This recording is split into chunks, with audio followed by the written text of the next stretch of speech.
आप देख रहे हैं संविधान और कानून SK लाइव न्यूज। जैसे जैसे बिहार विधानसभा चुनाव नजदीक आ रहे हैं वैसे वैसे नेताओं की जनसभाओं का दौर तेज हो गया है। पूर्वी चंपारण के मोतिहारी स्थित लखौरा हाई स्कूल मैदान में आज महागठबंधन के उम्मीदवार उप मुख्यमंत्री उम्मीदवार मुकेश सहनी और उत्तर प्रदेश के पूर्व मुख्यमंत्री अखिलेश यादव संयुक्त रूप से जनसभा में पहुंचे। दोनों नेताओं के हेलीकॉप्टर एक साथ मैदान में उतरे तो माहौल जोश से भर गया। जनसभा में मुकेश सहनी और अखिलेश यादव ने दावा किया कि इस बार जनता बदलाव के मूड में है और बिहार में सत्ता परिवर्तन तय है। मोतिहारी से आरजेडी प्रत्याशी देवा गुप्ता ने दोनों नेताओं का फूलों का मेमोंटो और अंगवस्त्र देकर स्वागत किया। मंच पर मौजूद नेताओं के सामने लोगों ने डीजे की धुन पर जमकर नृत्य किया।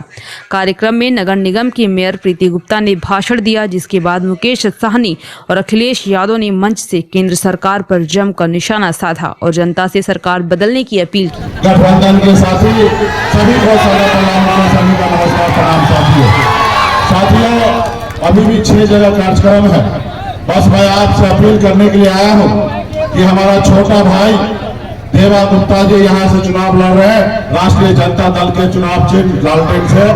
मैं जितना भी यहाँ पे हमारे वीआईपी पार्टी के नेतागण है, कार्यकर्तागण है, सभी से आग्रह करता हूँ कि मजबूती से एक एक वोट लेकर देवा गुप्ता को दीजिए, ताकि ये जीत कर पटना में आए और हमारी हाथ को मजबूत करे।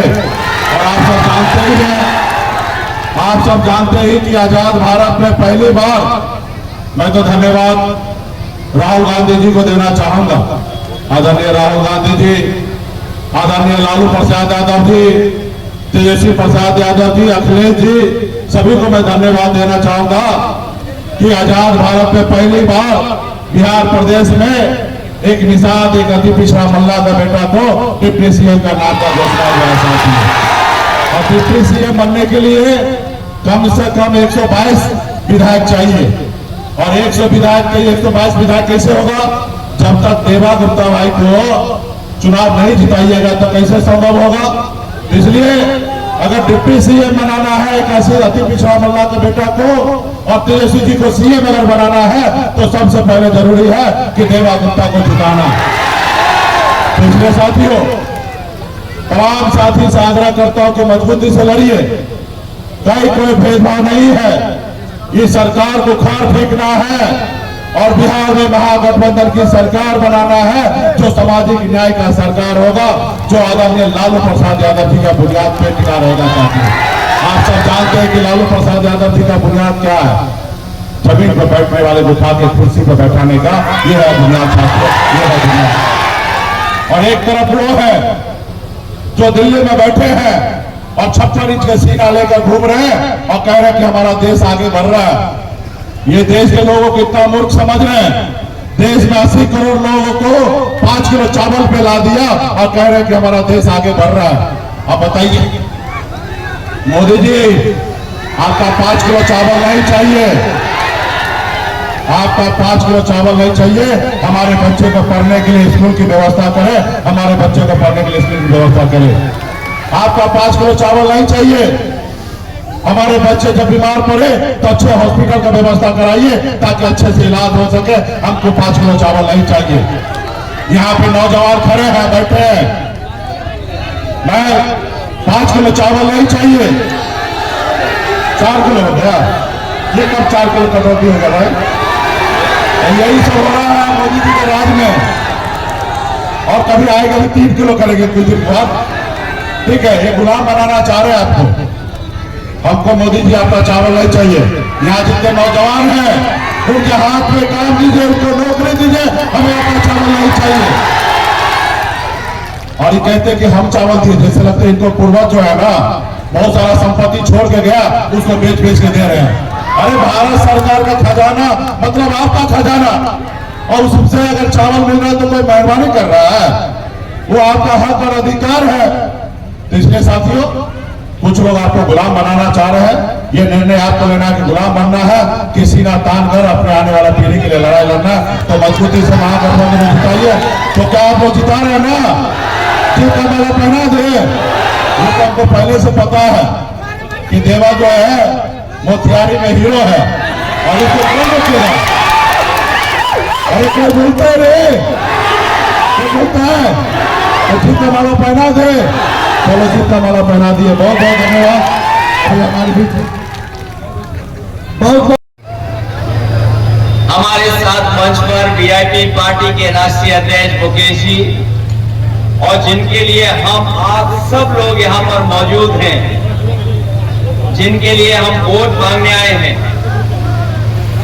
हमारे आपके नौजवान साथी देव गुप्ता जी, मंच पर उपस्थित यहाँ की मेयर प्रीति गुप्ता जी, और महागठबंधन के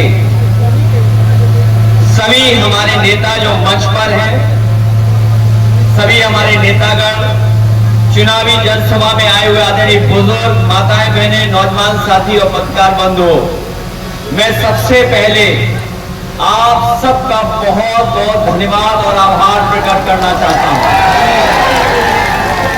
अभी जब मैं मुकेश सैनी जी को सुन रहा था तो वो कह रहे थे कि यहां से नौजवान प्रत्याशी देव गुप्ता जी को आप जिता चुके हो, सरकार बनने जा रही है। आज जब पहले चरण का वोट पड़ रहा है, आधा बिहार वोट डालने जा रहा है और आधा बिहार इंतजार कर रहा है कि कब वोट डाला जाएगा। जो हवा, जो माहौल, जो संदेश जा रहा है वो यही जा रहा है कि इस बार नौजवान साथी, युवा और नौकरी देने वाला मुख्यमंत्री बनने जा रहा है। और ये मोतिहारी लिखेगा भारतीय जनता पार्टी के तमाम सहयोगी हार लिखने जा रहा है। मोतिहार ये लिखने जा रहा है, हार के नहीं लिखने जा रहा है। मैं अभी दिल्ली से आए हुए एक प्रोफेसर का भाषण सुन रहा था। वो ये कह रहे थे कि गोरखपुर से और न जाने कहां तक एक्सप्रेस वे बनने जा रहा है। हम तो यूपी से चल करके आए हैं, हमें तो कहीं दिखाई नहीं दे रहा है। मुझे तो लगता है ये लोग हवा में बनाने जा रहे हैं, हवा में बनाने जा रहे हैं। जो लोग जनता को लगातार ठग रहे हो, झूठ बोल रहे हो, लेकिन इस बार बिहार की जनता ने ठान लिया है और मन बना लिया है कि इस बार भारतीय जनता पार्टी के लोग बिहार से बाहर होने जा रहे हैं। बाहर कर रहे हैं उनको कि नहीं? उनके पास बी टीम है, सी टीम है, पी टीम है और हमारे पास वीआईपी है। उनके पास क्या पार्टी है? बी पार्टी है। सी फॉर चुनाव आयोग पार्टी, जो वोट चोरी कर करके आपका वोट चोरी कर सकती है। और एक नई पार्टी है बी पार्टी। और हमारे आपके पास कौन सी है? मुकेश सहनी जी की वीआईपी पार्टी। इसलिए मदद करो, आप लोग सहयोग करो। और तेजस्वी जी मुख्यमंत्री बनने जा रहे हैं। उन्होंने तय किया है कि हर नौजवान जो घर परिवार में रह रहा है, गांव में रह रहा है, हर परिवार के एक नौजवान को नौकरी देने जा रहे हैं। ये जो नया बिहार बनने जा रहा है, ये नौजवान जो नौकरी देने वाला बिहार बन जा रहा है। ये बीजेपी के लोग पूछ रहे हैं कि नौकरी आएगी कहां से। ये इसलिए पूछ रहे हैं क्योंकि इनके एजेंडे में कभी नौकरी नहीं रही, और अगर नौकरी इनके एजेंडे में रही होती तो इन्होंने 10 साल में नौकरी दी होती। बताओ नौजवान साथियों कितनों को नौकरी दी है। और मैं जब सुनता हूं लोगों से, लोग कह रहे हैं कि हमें 20 साल का हिसाब किताब लेना है। क्या हमें आपको 20 साल का हिसाब किताब लेना है? 20 साल यहाँ की सरकार और 10 साल दिल्ली की सरकार। बताओ कितने साल हो गए हैं? 30 साल। बताओ 30 साल का हिसाब किताब लोगे आप लोग? और इन लोगों से इसलिए हिसाब किताब लीजिए क्योंकि इन्होंने कहा था कि हम किसानों की आय दोगुनी कर देंगे। बताओ किसान भाई कितनों की आय दोगुनी हो गई? मैं जानता हूं एक रंगी आ रहे हैं आज मोतिहारी में, एक रंगी। हालांकि मैं नौजवानों से कहूंगा कि अगर गूगल करके देखोगे कि एक रंगी को क्या कहा जाता है, आपको खुद गूगल बता देगा कि एक रंगी का दूसरा नाम क्या है। हालांकि वो नाम मैं नहीं लेना चाहता हूं। योगी बाबा यूपी में तो बोरी में चोरी हो रही है, खाद की में। आप क्या हो रही है चोरी की नहीं हो रही? हमारे यहाँ पहले 5 किलो फिर 5 किलो 10 किलो भी चोरी कर रहे हैं। डीजल पेट्रोल कहां पहुंच गया बताओ आप लोग। और हमारे ये जो बुजुर्ग बैठे हैं इनके समय पर बताओ 2 पहिए वाली मोटरसाइकिल कितने रुपए की आती थी? और आज अगर नौजवान को 2 पहिए वाली मोटरसाइकिल चाहिए तो कितने की आ रही है? ये महंगाई कौन बढ़ा रहा है? और महंगाई नहीं बढ़ा रहे हैं। हमारे आपके खाने का सबसे अच्छा स्वादिष्ट पार्ले जी बिस्किट पैकेट भी इन लोगों ने छोटा कर दिया। बताओ कितना कर दिया इन्होंने। ये वोट चोरी तो कर ही रहे हैं, लेकिन बताओ हमारा आपका पसंद का बिस्किट का पैकेट कितना छोटा हो गया? कितना छोटा हो रहा है? ये बात तो समझ रहे हो ना आप लोग कि नहीं समझ रहे हो? ये भी दिल्ली वाले प्रोफेसर न जाने कौन से सपने दिखा रहे थे। एक दिल्ली से आते प्रोफेसर, वो भी बिहार के लोगों को सियासत सिखा रहे हैं। जो बिहार के लोग न जाने कब से जागरूक हैं। चाणक्य के जमाने से यहाँ के लोग जागरूक हैं। यहाँ के सम्राटों ने बिहार को एक किया है, लेकिन ये नए सम्राट लोग जो हैं वो देश को और समाज को बांटने का काम कर रहे हैं।